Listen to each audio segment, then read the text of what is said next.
ça tourne. Bon, Germinal Perrault, Stéphane Bern a remis le couvert plusieurs fois cette semaine, disant qu'on massacre des endroits magnifiques en France. Il a fait référence à Bénac, il a dit qu'on marchait sur la tête. Est-ce que vous marchez sur la tête? Écoutez, le département de la Dordogne n'a pas attendu Stéphane Bern pour se préoccuper du patrimoine. On y travaille depuis plusieurs décennies. On est le département qui a réussi à faire une copie de Lascaux, qui a créé un nouveau centre d'interprétation de Lascaux. Moi-même, j'ai lancé un nouveau centre d'interprétation pour la grotte de Cussac. Nous avons 10 villages classés parmi les plus beaux villages de France. Vous êtes ici à Castelnau-la-Chapelle. Il y a 35 ans que je suis élu dans ce village. J'y ai été 31 ans maire. Je me suis battu pour qu'on soit classé parmi les plus beaux villages de France et on a réussi.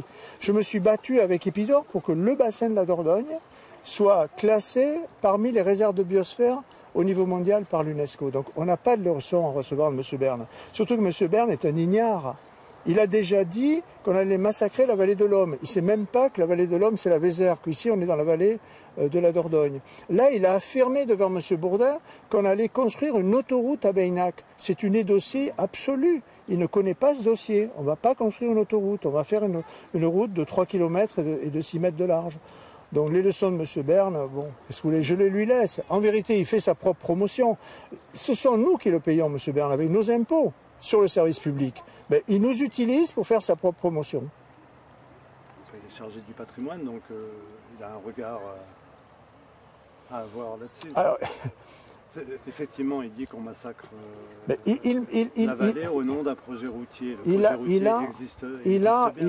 Il a le regard parisien des gens qui méprisent à la fois les élus et les gens de la province. Qu'est-ce qu'il fait, M. Bern ? Il méprise les décisions des élus. D'abord, des 3 communes directement concernées par le contournement. Vézac, Castelnau-la-Chapelle et Saint-Vincent-de-Cosse, qui ont délibéré favorablement au contournement. Il faut que vous le disiez. Il méprise l'Assemblée départementale. Il méprise les propres ministères. Il méprise le gouvernement, la décision du Premier ministre. Il méprise tout le monde, en vérité. Parce qu'il se sert de sa notoriété, je vous le répète, pour faire sa promotion. Non, ce n'est pas un homme sérieux. Il ne connaît pas ce dossier, il n'est jamais venu à Beynac. Il n'a jamais demandé aucun renseignement. Il répète bêtement ce que ses amis châtelains lui disent. Voilà à quoi joue M. Bern. Ceux qui ne méprisent pas la démocratie, c'est la municipalité de Beynac. Ils ont effectué une étude cet été avec un comptage qui contredit quand même les chiffres qui ont été annoncés par vous-même. Pas du tout. Pas du tout, pas du tout. Monsieur le maire de Beynac, et c'est son droit, a fait un comptage pendant 7 jours dans l'année. Nous faisons un comptage 365 jours sur 365. Et je vous dis, et je vous répète, qu'en moyenne, il passe autour de 6000 véhicules par jour à Beynac pendant l'hiver, la saison d'hiver, et que pendant la saison estivale, c'est monté, je n'ai pas les chiffres du mois d'août de cette année, mais c'est monté l'année dernière jusqu'à 12 000 véhicules, soit 700 véhicules à l'heure. Donc, monsieur le maire de Beynac peut raconter ce qu'il voudra. Tous les jours, toutes les semaines, il y a des encombrements à Beynac pour une raison très simple. Entre les restaurants, 2 camions ne se croisent pas. Et sa traversée est tellement mal faite qu'il n'a pas pu résoudre ce problème. Donc aujourd'hui, ça n'apporte rien au sujet. Et ça n'apporte rien non plus à la protection de Beynac. Il passe, suivant les jours, entre 100 et 300 camions par jour à Beynac qui défigurent ce village. Est-ce que c'est durable? Non, ce n'est pas durable.